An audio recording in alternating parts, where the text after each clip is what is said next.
দর্শক, আমি রাজনীতির মানুষ না, রাজনীতি বুঝি না।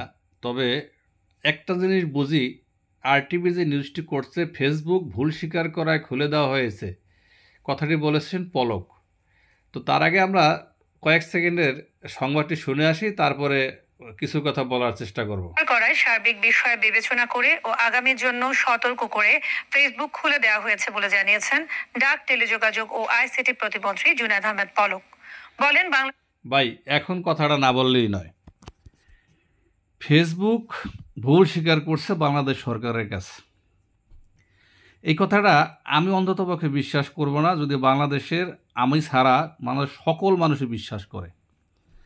কারণ এটা আমি কেন বিশ্বাস করব না, আমি একটু যদি বলি।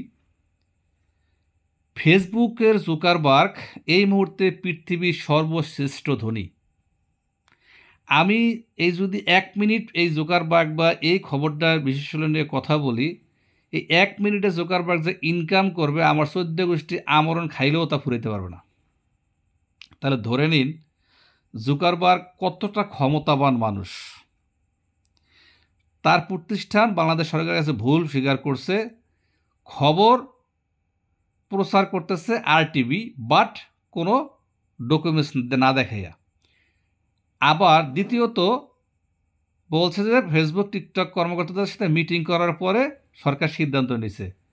তাহলে ভাই, আরটিভি এই খবরটি আমি পুরোপুরি দেখেছি, কোথাও তো মিটিং দেখলাম না, কোনো প্রতিনিধি দেখলাম না এই টিকটকের বা ফেসবুকের।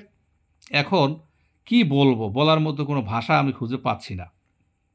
একটা বিষয় খুব পরিষ্কারভাবে বোঝা যায়, যেই ফেসবুকের মার্ক জুকারবার্গের হাতে যে পরিমাণ ডলার আছে, এই বাংলাদেশ সরকারের যে রিজার্ভ আছে তার সাথে কয়েক হাজার কেন কয়েক লক্ষ গুণ বেশি তার একার অ্যাকাউন্টে জমা আছে।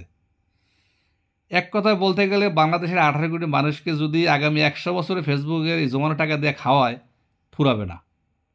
কারণ সে পৃথিবীর সর্বশ্রেষ্ঠ ধনী এই মুহূর্তে, এবং তাকে টপকাইতে পারবে এমন কোনো প্রতিষ্ঠান আমার মনে হয় না পৃথিবীর বুকে আর দ্বিতীয়টা জন্মাইতে পারে বলে সম্ভাবনা আছে। কি করে মানুষ এইভাবে বলে আমি জানি না। আরেকটু খবরটা শুনে আসি।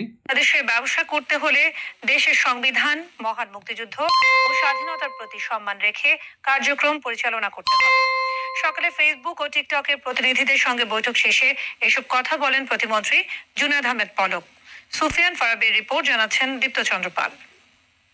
সানবিট সব দিবে সামাল। সানবিট ম্যাজিক প্রেস ডিশওয়াশিং এর মাথা ঘোরানো সলিউশন। কোথায় রিপোর্টটা আমরা দেখতে চাই? কোটা সংস্কার আন্দোলনকে কেন্দ্র করে সারা দেশে ছড়িয়ে পড়ে ব্যাপক নাশকতা ও ধ্বংসযজ্ঞ।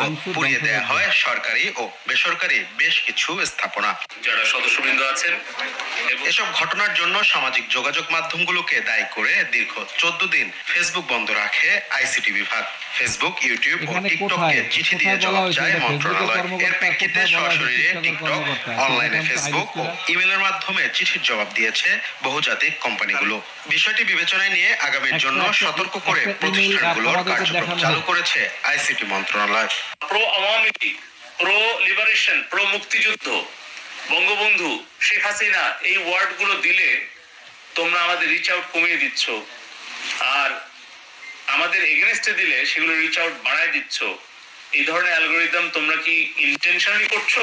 তারা স্বীকার করেছে যে যতটুকু রেসপন্ড করার কথা ছিল, বিশেষ করে 14, 15 থেকে 23, 24 পর্যন্ত, সেটা তারা করতে ব্যর্থ হয়েছে। আগামী দিনে তারা ভাই, আপনি যে বলছেন আপনার কথাই মানি, আপনি একজন মন্ত্রী, আপনার কথা মেনে নেওয়া যায়।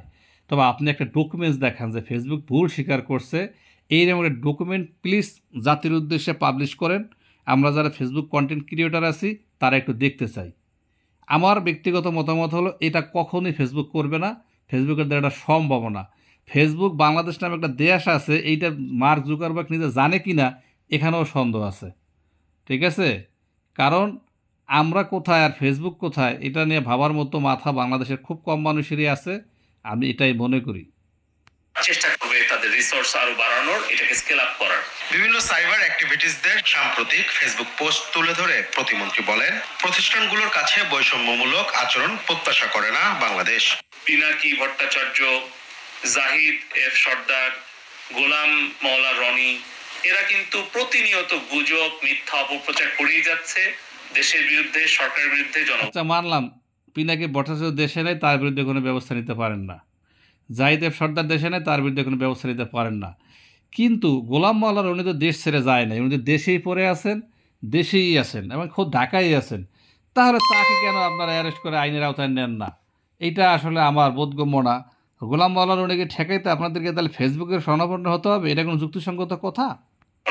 আমরা এদের লিস্ট সহ আমরা দিয়েছি এবং তাদের কন্টেন্ট সহ দিয়েছি, যেন পরে তারা অস্বীকার করতে না পারে। এ সময় ফ্যাক্ট চেকিং প্রতিষ্ঠানগুলো ফেসবুককে ভুল পথে পরিচালিত করছে বলেও অভিযোগ করেন প্রতিমন্ত্রী। বিভিন্ন ধরনের এইসব কথার কোনো মূল্য নাই। আসল কথা হলো আপনারা দেশের জন্য কাজ করেন, ক্ষমতায় আপনারা যারাই থাকেন তাতে আমাদের মতো সাধারণ জনগণের কিছু আসে যায় না।